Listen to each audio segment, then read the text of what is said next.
Good evening, everyone, and welcome to the CISN webinar series for 2020. And each month we're coming up with new interesting topics.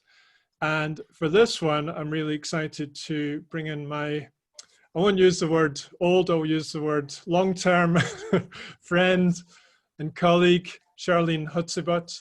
And I'll just mention how we met, and it was back in 2000 or 2001 in the health department at London with Pete Williams. And we had a great little strength and conditioning team going. Sorry, I'm just muting people as they come in. Okay. We had a great little strength and conditioning team, and we're kind of using the buzzword functional before that even came about. So Charlene is a Pilates instructor. She's a strength and conditioning specialist. She's a physical therapist by training, and she's still very much in that field. So very much almost like a veteran of personal training. And through that experience, she's built up a lot of different skills. So we still interact very regularly. We've gone slightly different directions, but we still collaborate on a lot of things. So this year I've brought Charlene in to lecture on module 3 of the CISN certificate course, which will be really cool. And it's on business. So it's kind of like, in a way, out of our comfort zone, but she's built up so much self-experience that it's perfectly within her comfort zone. And I was saying to her yesterday, actually better her to talk you through business than somebody who's done an MBA, because she's done the health and fitness kind of field. So has a good understanding of an inside knowledge. So I'm going to pass over to Charlene. But before I do that, I'm just going to mention that she likes interaction. And the way I normally run webinars is use the chat box, because there's too many on the call tonight for unmuting and talking, because we'll have a bit of talking over each other. So just in the chat box, I'll pick up the messages. If it's something relevant to what Charlene's talking about at the time, I will interject and throw in the question. If it's not, or more general, I'll hold it on to later. And hopefully we can have some Q&A time at the end as well. Okay, over to you. Okay, so let me just do my sharing thing, and then we'll get rolling.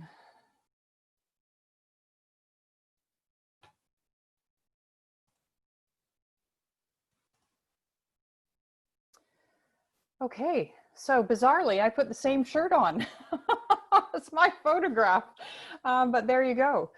So thanks, Ian, for having me. It's a real honor to be here and share what I've learned over the years working in health and fitness.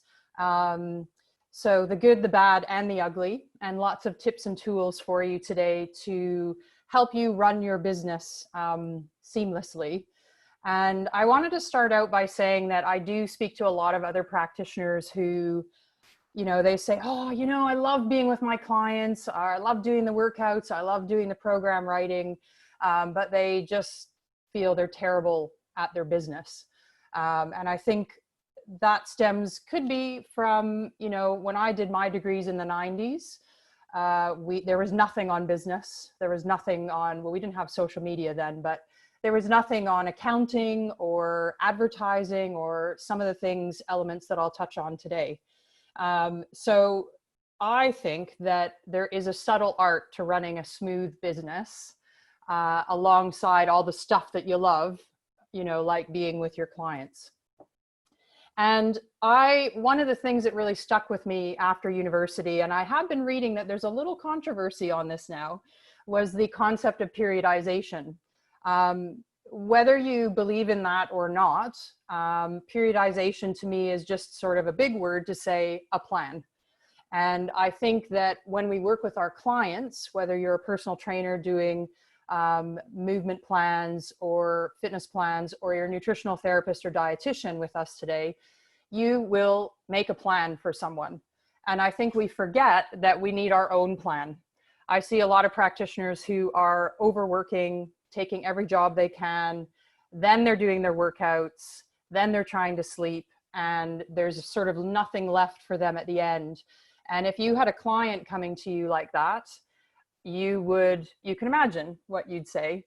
Let's find a balance. Let's see where we can tweak things, move things around so that you're performing and feeling your best, performing your best, basically. Sorry guys, just a little pause. I'm having a look down at my notes here. So just a little bit about me so you know who I am. When I do my workshops in person with people in corporates, I kind of like the line, I'm here to be your guide, not your guru. As Ian said, I don't have an MBA, but I do have around 26 or 27 years experience in the health and fitness industry. And that has taught me a lot. In some shape or form, I have been running my own business alongside having jobs where I've been employed by other people. But since 2005, I have been exclusively running my own business or two as we've been going along. And I've done that in medical fitness centers, doing corporate workshops, working with personal training clients in regular gyms, the small boutique personal training like we did with Pete at the health department in our early days. And I've run a couple of online memberships and shops as well. So the last thing I want to say on this page is that I'm very passionate about our professionalism in our industry, hoping to inspire others to work with great deep integrity, making the sessions and the work you do about your clients, but also taking care of yourself. And delivering excellent customer service. I started my career in retail, so I've always been front people facing, and I have a passion for that. So what does make me qualified to talk about business? Running businesses in 3 different countries, working freelance since the mid-90s alongside those other jobs, on the job training, working with business coaches, which I'll tell you about a little bit later. And as I've already said, making some mistakes, and I've made some doozies, and I hope you can learn from those. And always being curious about things. So let's get into the meat of it.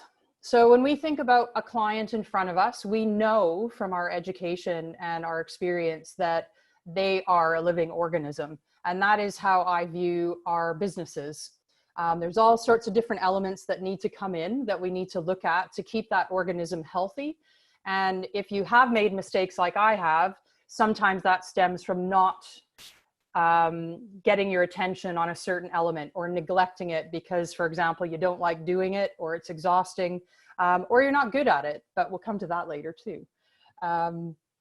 So here's a little list of things that could be included in your business. You may have other ones. You may have a business that's slightly different, but these are the things I think a modern business in health, fitness, nutrition will have. You and your clients, accounts and invoicing. Oh God, that's why I hire an accountant. Advertising, social media, legal stuff, which in my early career, I never would have thought would have to deal with. Creating content, program writing, networking, staff. And what I didn't include in this list was branding and website stuff as well. So I do like a good quote. And if you're already feeling overwhelmed by my list of elements about a business and what's included, I really like this quote by Mark Twain that kind of gets you thinking about bringing all those little elements together and then going one at a time. And this is what I mean by thinking like an athlete, taking all those elements of your business and slotting them into a day block, a week block, a month block, a year block, like you would periodization for your client.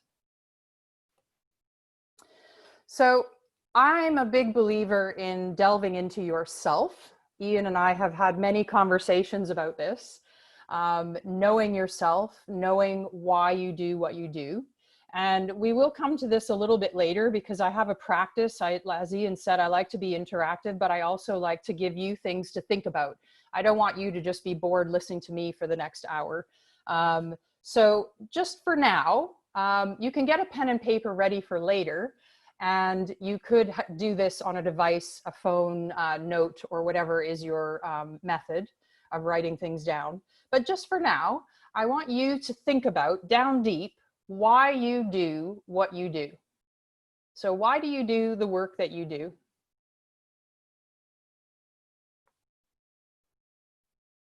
And that's it. I just want you to let that roll around a little bit as we go along. Now, the book on the right, The 4-Hour Work Week, I recommended to Ian, or did you recommend it to me? I can't remember which direction that went. But that has a lot of great little tips in it from Tim Ferriss. One of the best ones I like is if you get overwhelmed by emails, he suggests setting a time or two in the day where you check your emails, do your replies, and then turn off the email again and go back to whatever your projects, your program planning, invoicing, whatever your other tasks are that day. And I really like that because it gives us a freedom from email. The other two, I devoured the book, The Success Principles by Jack Canfield last year. And I do have a short attention span in my life now when it comes to reading. I highly, highly recommend it. If you want to delve into why you do what you do, being more successful, strategies around that, and loads of great practices on that, and also a bit about self-worth and how that can inform your life and your business, your love life, all of those things. That is a book I highly recommend. I think the type of people we have on this call today, I think you'll really like that.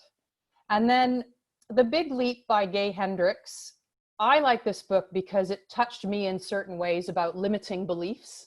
And you may be dealing with those things with your clients. They may have ideas or limiting beliefs in their head on why they can't be number one in their event, or why they can't lose the weight they want to lose, or be healthier, or make those healthy choices. So the one great concept in The Big Leap for me is upper limit thinking. So you may be cruising along and everything's going really well in your business, for example, and then you start worrying about something, or you create a problem. And that's what Gay Hendricks calls upper limit thinking. And you're basically holding yourself down, you know, below a ceiling where you think that's it for you. So if that resonates with you, I highly recommend that book as well. So let's get into the elements of a business. This one, the first one, is about your clients and your niche. So again, we're going to get into this as a practice a bit later. But for now, like I did with your why, I just want you to let it roll around in your head. Who is your ideal client? Is it a woman in their 40s with young children trying to perform well in triathlons? Is it a young man who's 20, who's on a football team, who wants to get to the next level or get onto the first team? So just think about that for a moment. And that is meshed in with your niche in health, fitness, or nutrition. And I know there's some people on the call that I met through Ian's course who I know you have some great niche areas out there. So yeah, it was very interesting to meet all of you. So we'll come back to that. Now, accounts, this is the one that bores me to tears. I am not a numbers person. So I outsource. I don't spend a lot of money. I outsource entering my expenses into a spreadsheet. I know that's probably really simple, but I don't like doing it, and it's too energy consuming. So I get a bookkeeper to do that for me at the end of the financial year. And then I send that on to my accountants who do my taxes, and I get my paper from the government, and I know how much to pay or how much I'm getting back. And that makes my life so much more free, and it doesn't have to cost the moon. Start asking around with your friends or your colleagues if they have an accountant they really like, or a bookkeeper, and I bet they'll refer someone great to you. Now, I have at the bottom here, sorry, let's go to the middle one first, when. I think this is one of those elements like invoicing, for example. You can slot in once a week, or depending on your business, maybe once a month.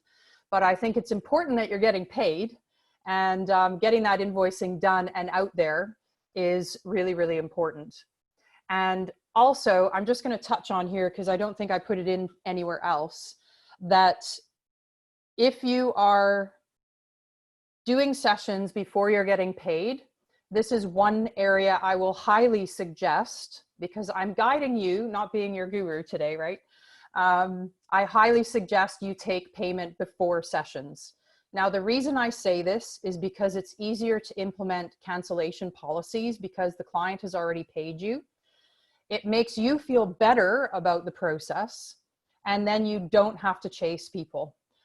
You would not believe the amount of physiotherapy friends I have. They charge after the session, and then they're constantly chasing for money. And that is not a healthy place to be. It's really frustrating. If you do have a busy business, you may have to employ someone to do the chasing for you because you don't have time, and then you're spending more money on it.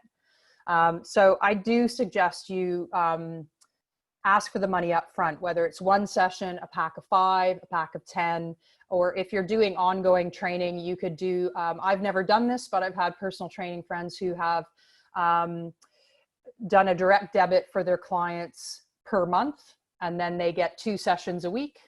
That's another option for you. Now, how much to charge is an interesting one, because I think that is wrapped up in bringing our industry up in its professionalism. I think it's really important that you charge what you feel you're worth. And, you know, you might want to work on, that's where you could work on your self-worth. And that can be mixed in with what the going rate is in your area. So for example, in personal training in London, maybe we could charge more than out in the country somewhere in South England or North England, where there's smaller towns, they may not want to pay as much, and that's just the going rate there. But you should also think about what your services are, how much time they take for you to work with that client, do program writing, do any extra communication with them, and also what your skill set is, your education and your experience.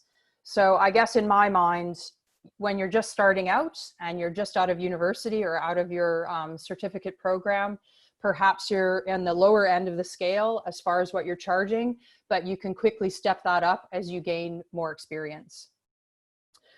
So yeah, just coming back to self-worth, delve into that a little bit. I think that's really, really valuable. So online advertising, I've learned a lot here. And I've spent a lot of money on, I won't tell my husband, but I've spent a lot of money on Facebook ads and gotten nothing back. So that's one of my lessons and one of my mistakes I've made. I should have just hired someone who is an expert in the area and go from there. So that is a suggestion I'll make to you. Unless you already know about online advertising, you've done some coursework or webinars and you're feeling confident, then by all means go for it. But my husband, I'll get to his business a little bit later just to give you a few extra bits of information.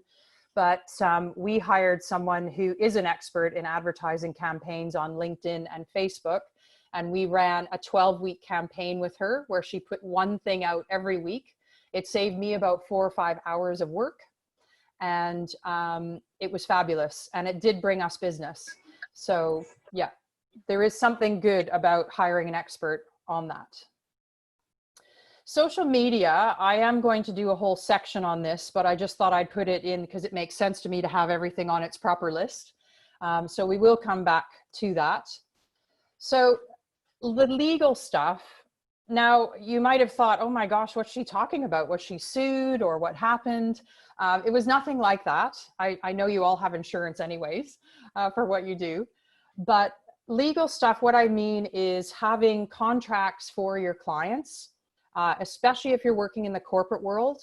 Most of those people expect you to send them terms and conditions.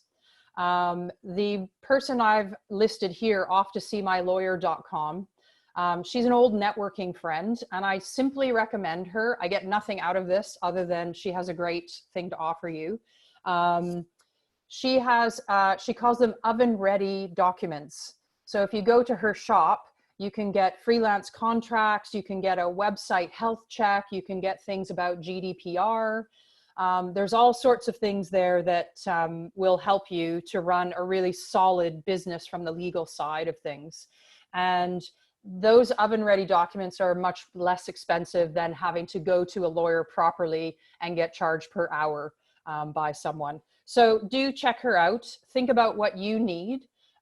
If you are running an online shop, you do need to be GDPR and data protection up to date, and make sure that you have terms and conditions on there,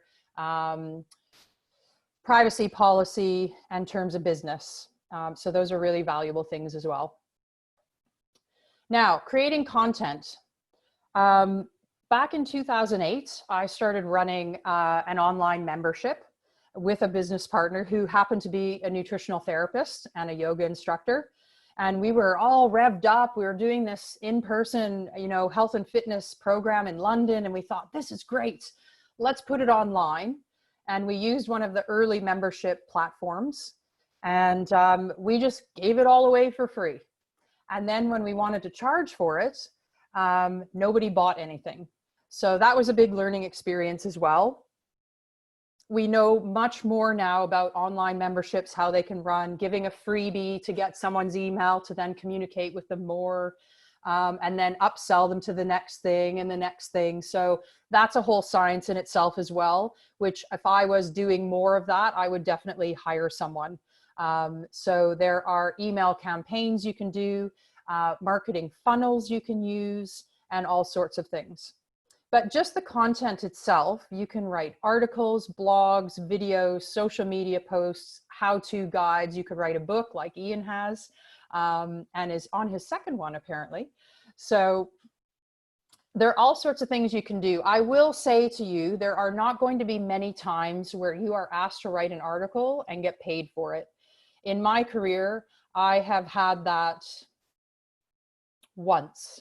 And those weren't so much, I was paid once to write blogs for a big business and once to write articles for a business's magazine. And I do think those are few and far between. I will say, I do think that in our business, like any wellness or health business, a lot of the media think we'll do it for free so that we get the attention and that we get the hits to our website or more followers on our Instagram or whatever. And I haven't found that to be true. So be very, very careful and picky about what you say yes to or what you're looking for as far as creating content or sharing it with others.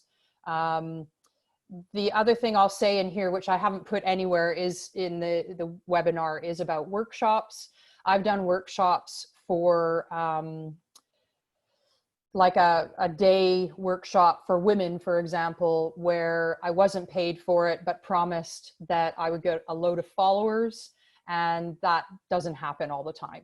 So just be very wary of those things and who you say yes to. So I will say that we know now in this modern world, in the last couple of years, video is extremely powerful. If you go to this link, I know that's a bit of a long link, but that'll be on the webinar to watch after, and I'll leave this screen up just for a moment if you want to write it down. So stats on video, this is a great little blog post from this company showing you the power of video, who's watching what where, what percentage of people are watching, and that could help you mesh those stats with your niche or ideal client. So if your ideal client, I'll get to this later as well, is on Facebook more often, you don't want to be posting loads of videos to LinkedIn because they're not going to be seeing them. So there's a little bit of work for you to do after the webinar today to figure out who your ideal client is, where they are, and there's another post coming up, blog post coming up for you to look at as well. Client program writing. This is definitely Charlene? Yes? Can I interrupt? You can. Someone asked a good question, and it was around your pricing of sessions. Yes. So she said, if you charge per personal training session or pack of sessions, yeah, how do you factor in extra for programming, nutrition support, etc.? I remember saying that to someone myself personally, that she was giving too much for free because she wasn't charging for writing programs. Yeah. Yeah. What are your thoughts? So I think you can either do that. You can do that in two ways, Simone. You can do it as still going with a one-off session, for example. So you see them once, or you've done 5 sessions with them and then they ask for the extra nutrition program, for example. I would say you can have that on your website, or you can say that in your initial conversations with people, that any programming is this much per hour. So this is what you get for these sessions. If you want these add-ons, they're this much. The other way you can come at this is to have an overall package, which is what I've been trying to do, or have been doing the last 5 or 6 years. And coming away from that traditional way we think in our industry of doing it per hour or per session, and doing more of a package of, I'll give you an example of mine. So I have an initial 10 session package, which includes a 2-hour initial assessment. The initial assessment includes the time I take to write their initial program to get them going. And it also includes some, what's the word I'm looking for? Communication throughout a week. So I have some clients I actually do send a WhatsApp message to every day. And that's the little motivational thing that I've been using a lot more lately, but that is considered to be included in that initial package. So what I do then is when they want to do more sessions after that initial pack, of course, the initial 2-hour session assessment is not in there anymore. So the price goes down a little bit for the package of 10 more sessions. Some people request to do 5 because they're more comfortable with spending that amount of money. But I think I like the package idea. It's a nice way for you to say to people, look at this list of stuff you get. And you get it all for this package price. And we can move you through 10 or 12 weeks of great work together, changing your behaviors or whatever it is you're saying to them. Oh, I see something flashing. Okay, so from Osama, for your corporate clients, have you kept prices consistent year on year, or do you increase rates to account for inflation? If you increase, have you had any drawbacks from long-term clients? No, I haven't. I have increased my rates on those things over the years, as you say. And because they're big corporates, they kind of understand all that stuff. So I haven't really ever had any kickback on that. Yeah. Shall I move on, Ian? Yeah. Okay. So with client program writing, again, this is not one of my favorite things to do, like the numbers, the details. I'm a people person. I want to be in the gym, teaching movement, looking at their bodies, helping them, guiding them through those kinds of things. So what I suggest here is, I'll give you an example of how Ian and I used to work with one of our former clients. I saw this woman for her strength and conditioning and Pilates core work. And Ian at the time wrote her triathlon programs, which he obviously enjoyed and I did not. So that's something you could do. You could timeshare a little bit with another colleague. Obviously you would get them to pay, they would get paid for that time. You can sync that into your package somehow, or you could have the client pay for that extra program writing with the colleague. There are ways you can do things with forms online now. So my initial assessment, this took me years to get to this point, but I had a graphic designer design me a PDF form. So when I'm with a client, I'm entering the stuff into the PDF form. Some personal trainers I know and some nutritionists will have that form on their website as a private link. So when someone signs up, they send them the form and the client fills it in beforehand. That's another way to get things done easier. And there's some, I can't remember the woman's name, but I'll try and find it and send it to Ian to put in the package of information for after. There's a woman in Canada who does great work around a form on your website to draw in an interested client. So you're getting a little bit of information from them, but you're also giving them some information to draw them in. That's really all I can say about that, but I think the work she's doing is really interesting. And then also the thing that I know there's more out there on this than I know, some of you may know more, draw on templates. So you may have an exercise program template where you can pull out different exercises. You may also have your own bank of photos to do that now. But I think any way you can shorten that time on the program writing is really valuable.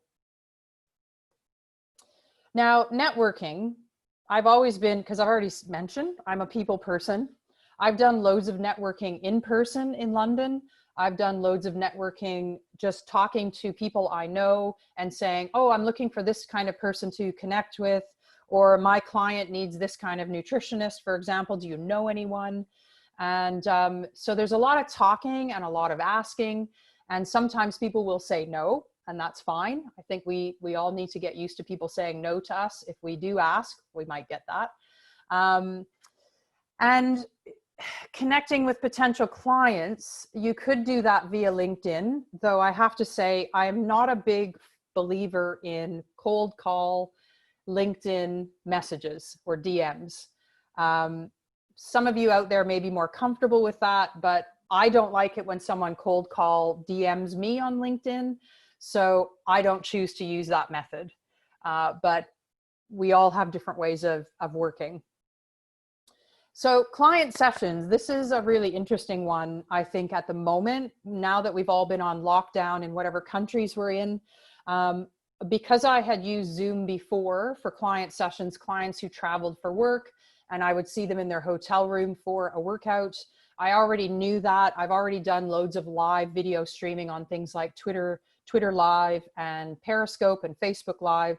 So I was already comfortable with the camera and camera shots and how you place things. So virtual sessions, I think, are going to be the new thing. We're forced to do them at the moment, if you've chosen to go into that, simply to keep our businesses going. But I do think from a business perspective, and here's my example, I have a lovely client who I'll show you later who lives in North London. So when I go to see her on a Tuesday at 9 a.m., I leave the house at 8, I get on the tube, I go to her house, I arrive, we do the session, and then at 10 o'clock I leave and I come home to the office and I get home at 11. So that's 3 hours of my time to get paid for 1 hour. And it's kind of a no-brainer when you think about it. Look, it's lovely to see people in person, but if for some people you can make it work virtually, it will save you a lot of time and energy. It'll save you money on commuting, on public transport, or putting gas in your car. I think there's a lot of potential for modern thinking now that we've seen what lockdown has been like and how we've had to shift and adjust. The other thing is, you know, my example, my main practice in London is at the St. Pancras Hotel. I do pay £20 per hour to see a client there. So can you have your own physical location for your clients? So it's yours, you don't have to pay rent. Can you find somewhere that has cheaper rent, or can you do virtual sessions? Now, let's talk about you more. Your why. And this is something in Jack Canfield's book that is really, really powerful. So I asked you at the beginning of our session to think about why you do what you do. And Jack Canfield gets into a lot about what is your purpose in life. And I think for me, because of my background, my family history, I've thought about this a lot. I'm a people pleaser. I love helping people and I love moving my body. So for me, it's really natural to want to help people discover how they could move their bodies well and the benefits they can get out of that. So that is some of why I do what I do. I love the idea of thinking about when you're in your flow. So for me, when I'm in, especially new clients, when I'm teaching them movement patterns in a session, that hour flies by. I hope it does for them. But for me, I am in my flow. Nothing else is in my mind except the client and what we're talking about. So I invite you just to, if you want to write those things down and come back to them later, you could take some more time to contemplate those things. I think it's a really interesting thing to do, to look more inside to benefit yourself, your business, and your clients. So this is a quote from Jack, which I quite like. I just need to move my Zoom over so I can actually read it myself again.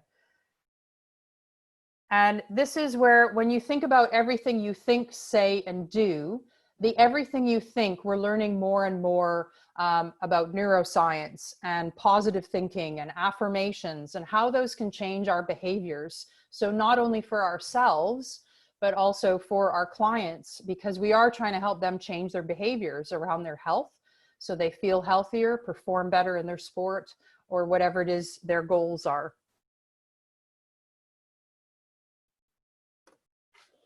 So now I'm going to take you through, I'd like you to get your pen and paper out. We're going to talk about you more. Or your device, whatever method you'd like to use. And we're going to go through just briefly.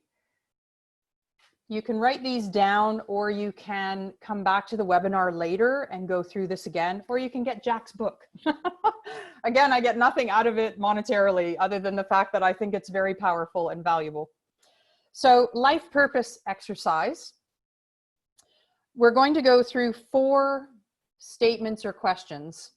So you can either write them down, the question or statement, or you can just wait for me to say them and then write them down, your answers. So the first one's very straightforward. List 2 of your unique personal qualities. And examples here could be enthusiasm or creativity, caring, any of those things. Attention to detail. So write 2 things down, 2 of your unique personal qualities. And I'm just going to watch Ian for my timing here because I can see him writing.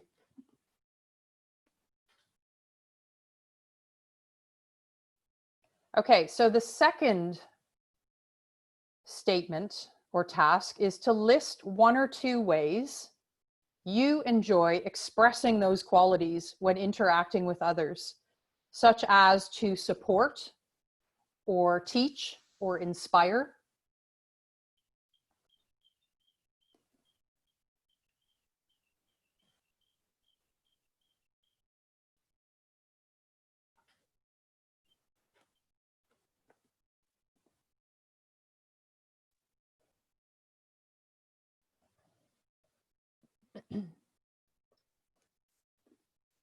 Okay, number 3, assume the world is perfect right now. We have to visualize this a little bit with lockdown, but anyways, assume the world is perfect right now. What does this world look like? How is everyone interacting with everyone else? What does it feel like? Write your answer as a statement in the present tense, describing the ultimate condition, the perfect world as you see it and feel it. And remember, your perfect world is a fun place to be.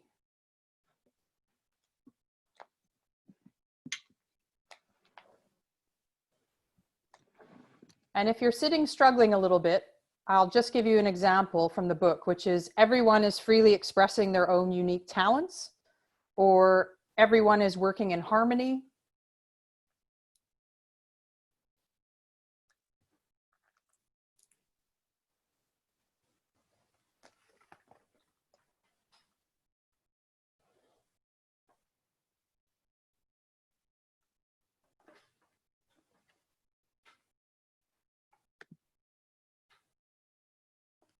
Okay, so you should have a few things written down from the first 3 questions or statements.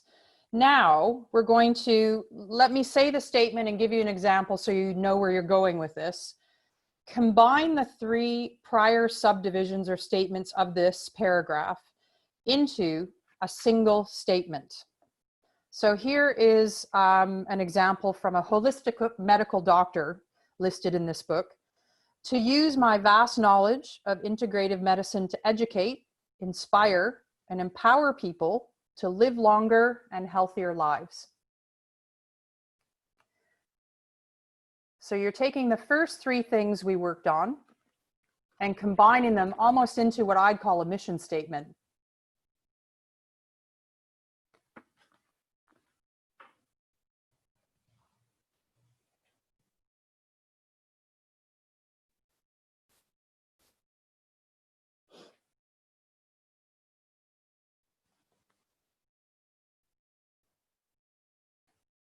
Okay. So again, I'm just timing on Ian finishing there. I'm going to leave that with you.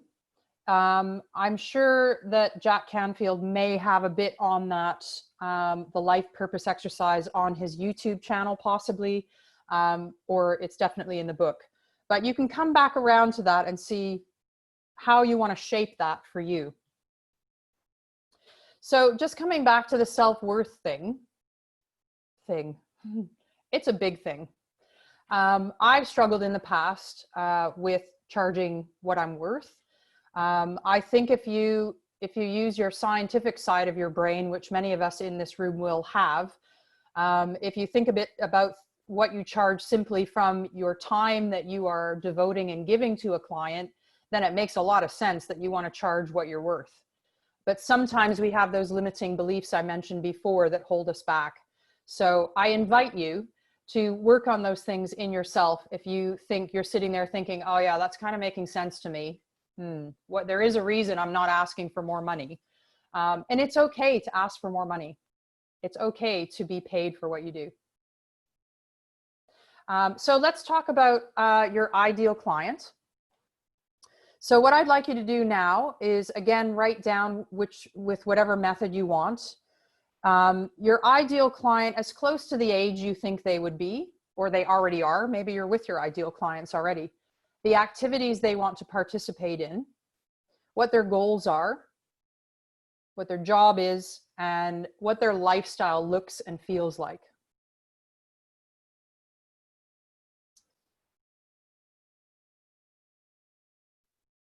So if you write those things down, I will get you to come back to these later, because you may want to sit with that a little while and go, okay, who am I working with now? Who do I really want to work with? Or is it already working now? And a lot of these things will inform your business. So we've already said a little bit about running your business is like working on the health, is like functioning like an athlete. So running your business, in my mind, is like working on the health of a human body, where planning like an athlete can enhance the functioning of your business. So I've already touched on thinking about bringing those elements of the business in and planning like a periodized program. But also my little note there you can see on the screen is be aware of what you need. So if you're working so hard with your clients and doing so many hours of work and you're not getting your own workouts in, or you're not sleeping well, or you don't have time to cook all that great food that you love to eat, that serves you, there's an out of balance thing happening. So I think you need to address that. So social media, I put this girl on here because I just love her hair, but also because when I talk to people about social media who have only dabbled in it or never really used it, they get these horrified looks on their faces. So let me tell you about this quote. Luck is what happens when preparation meets opportunity. Now, I kind of knew this was true when I read this quote previously, but when lockdown happened, my husband, who is a professional actor, he's been running a pub quiz business for 14 years. And because he's been so busy the last couple of years, I've been helping him with his business in the office and with advertising and social media.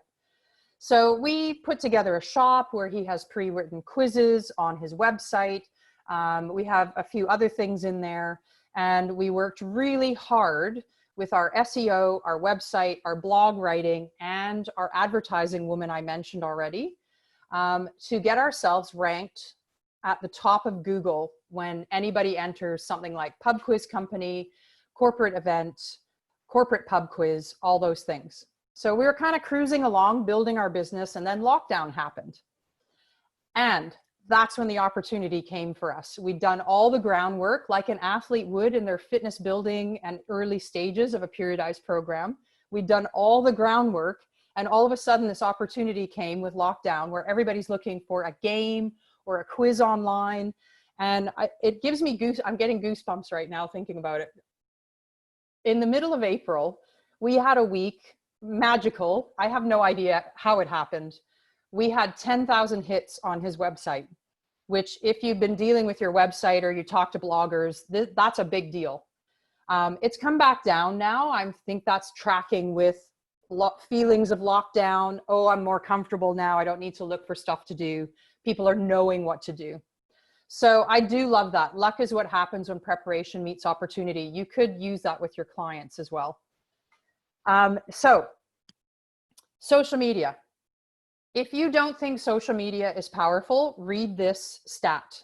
84% of consumers will buy from a brand they follow on social media over a competitor. And I'll just leave this up for a moment if you want to write out that sproutsocial.com.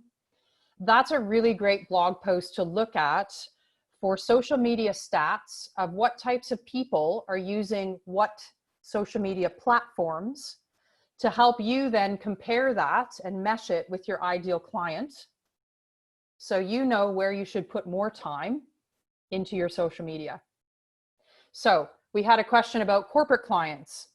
If you want corporate clients or higher end business people, then LinkedIn is the place you want to be. But you're going to operate and look different and speak differently on LinkedIn than you would on Instagram or Facebook, because it's a business platform. You should look the part. You should have a great looking brand everywhere. But LinkedIn is slightly different to the other platforms. So social media preferences, along with what I just said about stats on social media and meshing it with your ideal client, I do really feel like you need to follow your own personality as well. I'll give you an example. I'm on most of those things except, I'm on Snapchat, but I don't really understand it. I haven't used TikTok, so I'm not on trend, but all the other ones I have an account. I know the importance of all of them.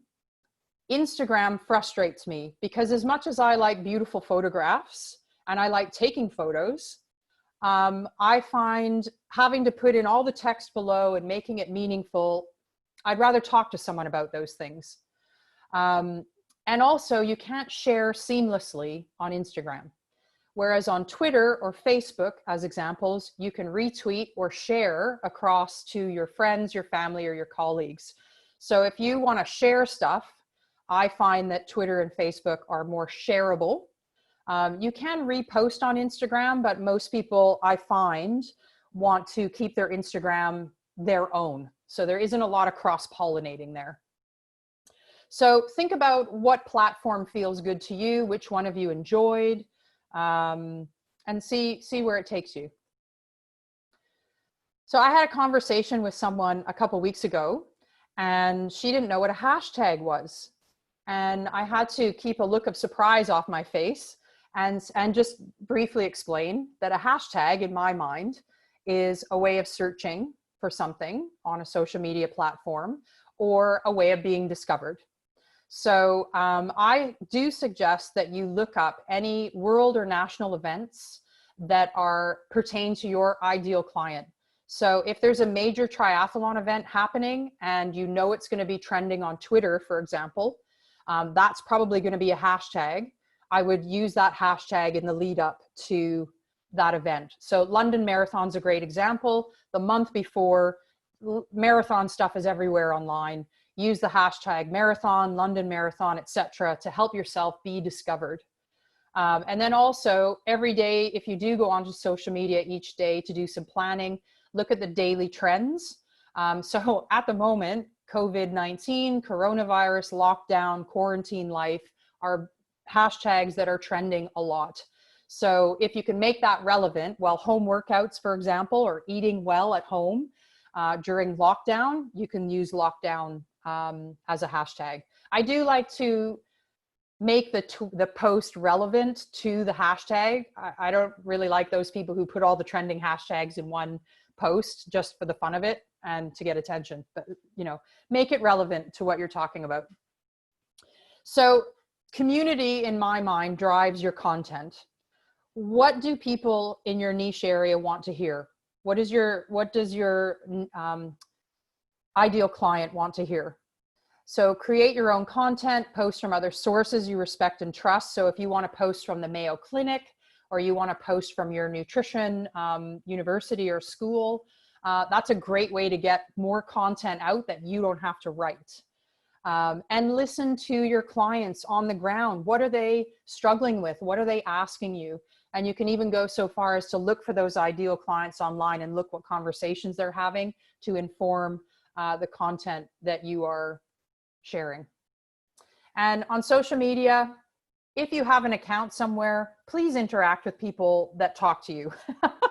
I talk to people on social media and they don't talk back or they don't tweet back. It's different if they're a big celebrity. They'll have 1 million followers. They can't talk back to everybody.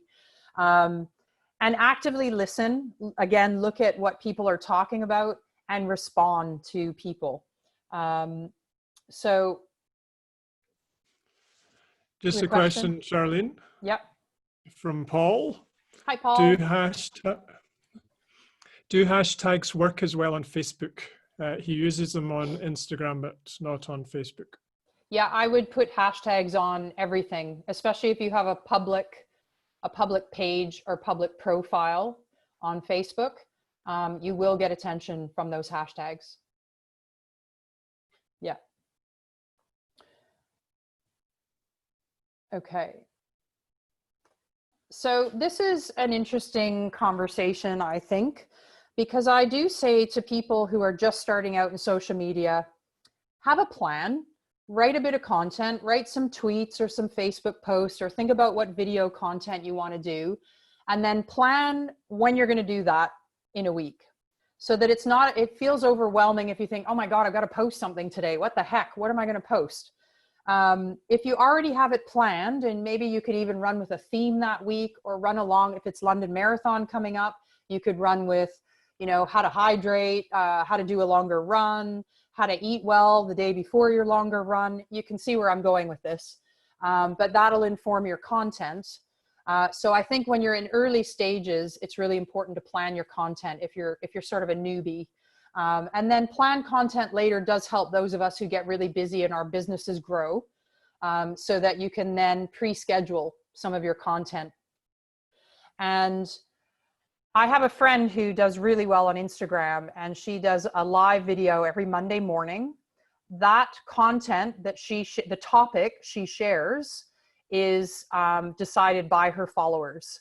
So she has a very engaged community, and she asks them the week before, in the middle of the week, what do you want to hear from me next week? And that's how she decides on the content. I personally am a bit more of an organic poster.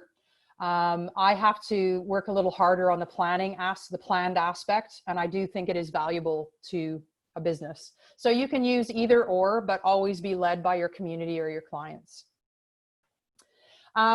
Give away tasks that you don't like or drain your energy or you're not an expert in. So I've already mentioned accounting. I'm not trained in accounting. I don't want to do that. It makes me tired. Think about the jobs you don't like or that are big energy zappers. And if you can, give them away. If you work with someone, ask them to do them. If you have a husband or wife or partner who doesn't mind doing something for you, then do that. Or outsource and pay someone a small fee to do some of those jobs. Now, if you are getting someone to do your social media posting, and I've seen Ian do this really well over the last year. So he has a team that he co-works with and people who work for him as well. But I see him interacting and posting as well. I wouldn't want to see someone have a team posting their social media stuff and then the brand or the company person doesn't say anything. I think the audience out there, they'll quickly catch on, well, where's that person? Like, wow, I shouldn't make a joke about the Prime Minister right now, but anyways, we won't go there. So respond to your social media messages and involve yourself in the planning process. You can't just hire a social media person and say, yeah, read about my business on my website and start posting, because they may start posting stuff you don't want them to post. You need to have the planning process at the beginning about keywords, messages, your values, why you do what you do, and get that all in that strategic social media plan.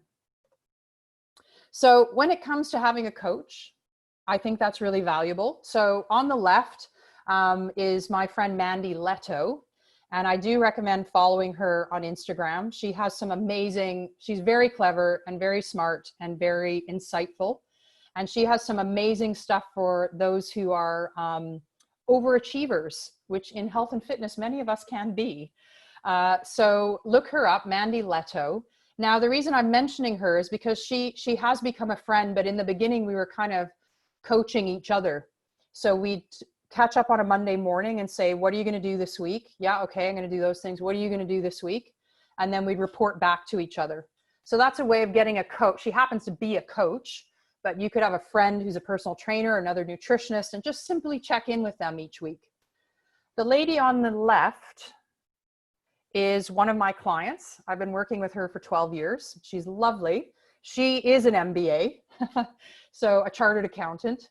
And she and I talk about business a lot.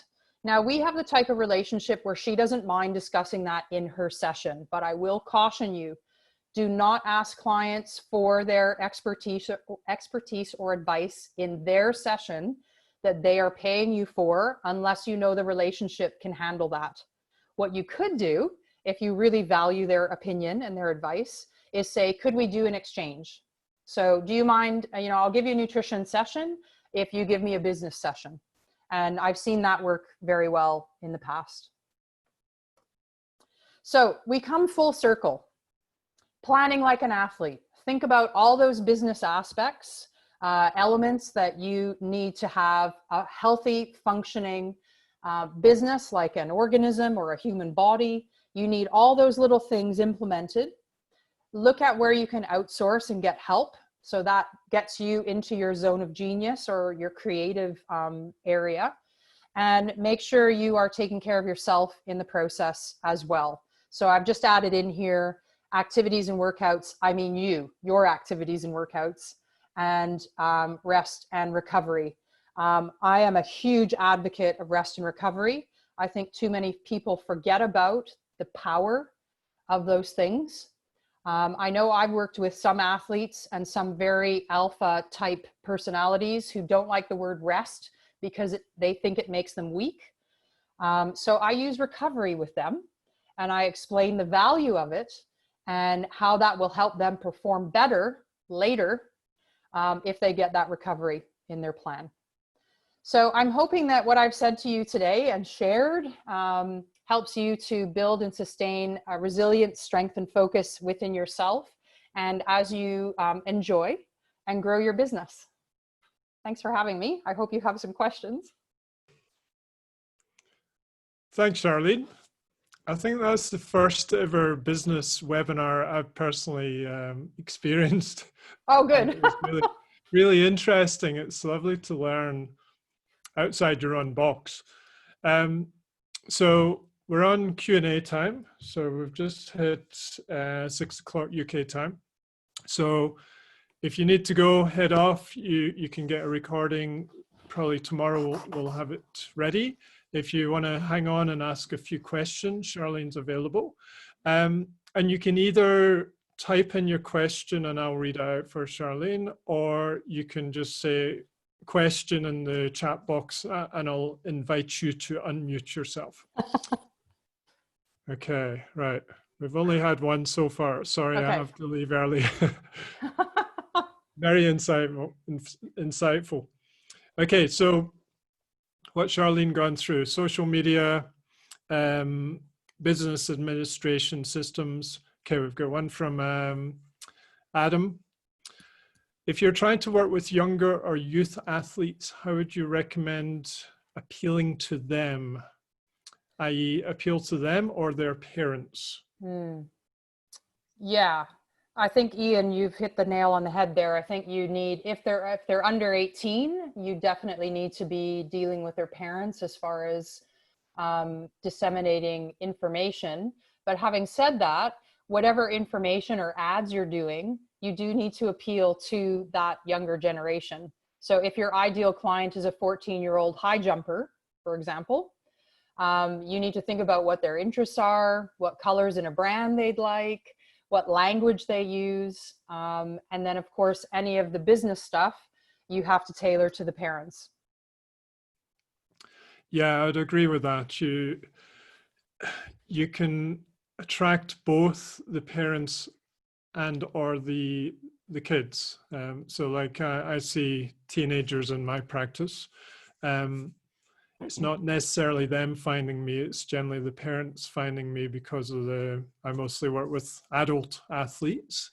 But if you're on social media and you're trying to push more for that crowd, I'd do fairly, yeah, like add in some coaching and nutrition tips for younger athletes and so on, and try and get a wee bit following from them, because 14-year-olds are, most younger athletes will be on some kind of social media or on websites and so on nowadays. So yeah, a bit of both. I would agree with that. Okay, any other questions? I take it you're all gurus at social media. They might be. Maybe they know more than me. That would be great. We should do a reverse webinar. I just had a very nice compliment from Charlene yesterday that Ian's doing quite a good job on the social media. She had to convince me probably about 5 years ago, Ian, you need to be on Twitter. Why? I don't like it. I still don't like it, but it's fun sometimes. Okay, so Belinda, you mentioned that you would recommend doing an overall package. Would you still do one-off sessions as well? Probably like for clients to do comparisons, etc. I suppose you could offer that. I do find that if you do a one-off session, make sure you get paid for it, first off. I'm not a big believer in free sessions. That is something in the fitness industry, I don't know, it drives me insane. Because I don't know what the percentages are, but I would assume the percentages of someone coming and having a free session and walking away and not signing up are pretty high because they're getting something for free. So I think it is, yeah, if you're doing comparison stuff or testing, then yes, that would be slightly different. But if someone has a longer term goal, which most people coming to you will, whether it's weight loss or eating healthier or decreasing their blood sugar or performing in their sport, you probably want to get them for at least 12 weeks. So that's where a package is really nice. The only time I'll say in my business where I work one-off sessions, because I work in a hotel gym, sometimes I get a hotel guest and I'll see them once, but a lot of them are business people and they come back. So I have seen many people at that hotel several times over a year for one-off sessions. I'll just mention on the nutrition front, because I personally found that very challenging. I went from working with you and Pete, and it was blocks of 10 sessions we were doing for personal training. And then I went into nutrition, and we were very much taught to be very, very thorough, hour-and-a-half initial 1 hour follow-ups. And that's kind of how I did it for several years. But I've personally kind of got more into the business ways of running sessions the last couple of years. And I changed basically overnight, from December into January, from single sessions to, okay, initial 90 minutes, and then either a block of 3 or a block of 6, nothing else. And I saw my revenue go up probably 25 to 50% over that time. Yeah. And it just gets a better buy-in. I will do occasional single sessions, but I charge them much more than the average for that 1 hour. And yeah, that's I'll continue to develop that. But it's harder in nutrition because there's different ways. It's not like, a block of 10 personal training sessions. The expectation is they come, you give them a diet plan or whatever, and off they go and follow that. But it's not quite so simple. Yeah, I think from my perspective on the nutrition stuff, you could talk to them about the fact that, these changes that they want to make don't just happen. We all in the room here, we all know that. So having a package of 3 or 6 or 12 even in a nutrition setting is valuable for the client because they're working on for some of them, very difficult behavioral changes. So I think that is one way of speaking with someone. Like, this isn't just about you going and here's a meal plan that you follow for a week. This is about you making some really deep, powerful behavioral changes so that, you know, you're doing this on your own eventually, yes. But the behavior change is helped through the process of working with the nutritionist or the dietitian. Yeah, it's the process of change, and that doesn't happen overnight. Thanks, Susie. Susie does either 5 or 8 sessions for nutrition. Great. And I'm seeing a lot more nutritional therapists who are actually creating packages now, which is great. But we're very much taught, well, most colleges don't teach us very much the business aspects. No. Okay, Renata, what are your thoughts about charging, I guess, differently depending on the client's age or income versus having your prices on your website? Okay, good question. I'll start with the second one. There's pros and cons to having your prices on your website. If the pros are, people see it, they can make a decision, they'll either come or they don't. You'll weed people out who might be, I hate to say it, but you know, they're wasting your time if they give you a call and then they go, oh, I'll give you a great story here. I had a client who got my name through a group where I had some clients, and she called me up and, you know, she's asking me all the questions about what do you do in the sessions? What am I going to get out of it? So I'm telling her. And at the time I was charging, I'll tell you, I was charging £90 for the hour. And she said, oh, wait, can I just ask you how much you charge per hour? And I said, I'm charging £90 per hour. And she went, okay. And she asked me a few more questions. And then she could hear the thought process coming through the phone. She went, oh, no, I'm going to stop there. I think what you're charging is far too much for what you're offering. And I'm going to let you go because I'm not going to take you up on your service. And before, you know, that moment before you've hung up the phone and oops, you've said something silly, I heard her say, £90.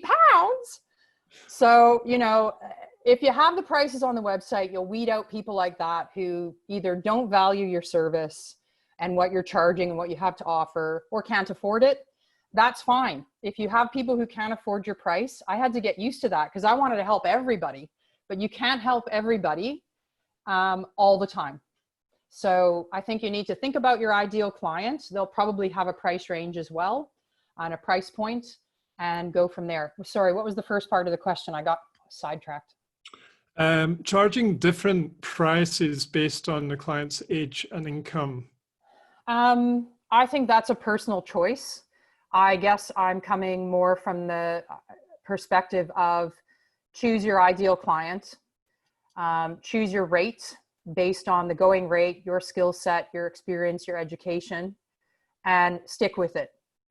I think I don't know, you can seesaw between people but on the other hand, if you're passionate about helping people who might not be able to afford a more expensive session, then that's great. You know, we're all in this for different reasons. And I think we have to choose what we want to do that makes us feel great. Yeah, there's different scenarios. I would throw in corporate, you can generally throw a percentage onto your normal, but obviously not if you widely publicize your prices at X. You can't suddenly charge the corporate higher than that. You need to kind of select, you know, individually. And yeah, I think a good point, you can choose to charge certain people a little bit less. I'm going to be in a situation. Not to the detriment of you and your business, though. I wouldn't drop your price so far that either you feel resentful because you've dropped it so far and you're putting out a lot of time for that service. I think that's a really important thing. Sorry, Ian, I interrupted. No, fine. I'm emigrating back to the UK this year, and the rand is very, very weak. So I need to transition to the UK. And I'll be pricing myself in pounds again. But when you translate what I'm intending to charge over to rands, it's going to look ridiculously expensive. So I will give rand pairs a bit of a discount for a period as I transition more to British clients again. Yeah. So Another way that if you wanted to work with clients who couldn't afford your top price, I do some wellness and fitness mastermind groups online where I work in a Zoom setting and have 4 to 10 people only. And we do more mastermind planning sessions where we discuss what their goals are that week. Then we meet again the next week. So they pay less per person, but actually you make more for the session. And I do sell that as a package. So that is a 6 or 12 week package where they pay for the package. They come and meet me every week with the group. But if you break it down per week, it is cheaper per session than if they saw you one-on-one. That ties into Simone's question. She was asking how many clients would you see at a time? Her max is around 10. And you said between 4 and 10, didn't you? Yeah, if it's on a Zoom setting, yeah. I think that's just a quality from a teaching perspective and an interaction perspective. You don't want people to feel overwhelmed or not have enough time to speak and share. Okay, this looks like a nice meaty question from Chris. Yikes. Your opinion on online consultations, and do you think consultation process changed post-COVID, i.e. greater Zoom, Skype consultations, and would charges be different to what you would charge face-to-face? Okay. I'm going to start at the end of that again. I'm doing virtual sessions. I have not changed my price. Just because I'm not going somewhere or having to pay rent somewhere doesn't devalue the service and the experience that I have to share with that client. I'm not sure if that's where he was going with that, but I would not change the price despite you not going somewhere or having to pay rent, because you're still valuable in what you charge and offer. I do feel that just out of necessity, a lot of us have gone online doing virtual sessions because a lot of personal trainers or nutritionists just would have stopped working. So those of us who jumped at it, that's what my husband and I had to do with his quiz business, but I was already doing a few sessions virtually in fitness. I think it will be a big change. I think, as I mentioned earlier, people will look at, well, if I'm working 3 hours for 1 hour pay, that's kind of silly. Why don't I stay home in my office and do it if you can? I think in nutrition, it's slightly different, though I know it's important and valuable to see someone walk in the room with you. You can look at their demeanor, their body language, how they look, how they hold themselves, but you can see a bit of that online as well. So I don't think you lose too much doing virtual sessions. And if you are a personal trainer out there or another fitness professional, I can tell you from experience that virtual sessions do work extremely well. The only place you lose out is if your client doesn't have the equipment that you want them to have. So if you've got someone doing Olympic lifts and all that, and they don't have the equipment, obviously you can't do it. But if you can get them to get a TRX and some dumbbells and a medicine ball, and they don't mind investing in that because they'll have them forever, then the virtual sessions work extremely well. Simone, was that actually meaning one-to-one clients? Oh, yeah. So, okay, so Simone, you're meaning overall you have 10 clients on the go at one time. Yeah, I think that comes to a personal decision, but I actually do have a lot to say on that. I think that I see a lot of younger trainers overworking themselves because the money's exciting. They're in the they can do it. Some of them can do it physically. I can't do that now. I can see 3 clients in a day. My energy's maxed out because I want to save some energy for my own movement. So I think that's where the personal choice comes in. How many sessions can you handle a day, a week? And what quality can you give to any individual client within that group of people you're working with? Where does your quality end? If Simone's saying she can work with 10, she's probably figured out that works well for her. That works well for the service she can provide to the client, and it probably works well for her energy. But I bet if she went up to 12, 15, 18, maybe that would be pushing her limits. So yeah, I think it's important to realize what works for you and what doesn't.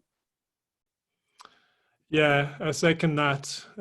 We've both been in the boat of doing back-to-back clients for several hours a day.